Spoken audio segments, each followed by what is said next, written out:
ઘણીવાર દૂરથી નજીક આવું સહેલું છે અને નજીકથી પાસે આવું બહુ અઘરું છે. અને જે પાસે હોય એ 5 વર્ષે આવે 10 વર્ષે એની ગણતરી ના હોય. મને હંમેશા આવવું ગમે, પણ મારી અસ્તવ્યસ્તતા અને રસમસ્તતા બે મારી ઉપર હાવી હોય છે. કબીર સાહેબના ભજન આપણે સાંભળ્યા ત્યારે એમણે જે વાત કરી એ વાત પણ એ સંદર્ભની છે જે આપણા જીવાતા જીવનના છે. ક્યાંય બીજે શોધવાની જરૂર જેને નથી એને એના પોતાના સરનામાની ખબર છે કે મારામાં કોણ છે. કવિ દયારામ એમની મેડી ઉપર કશુંક લખતા હતા અને કોઈકે આવીને બારણું ખખડાવ્યું એટલે દયારામે અંદરથી જવાબ આપ્યો કે એ કોણ છે.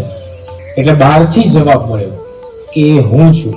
એટલે દયારામે કહ્યું કે જે હોય તે એનો હું બહાર મૂકીને અંદર આવે.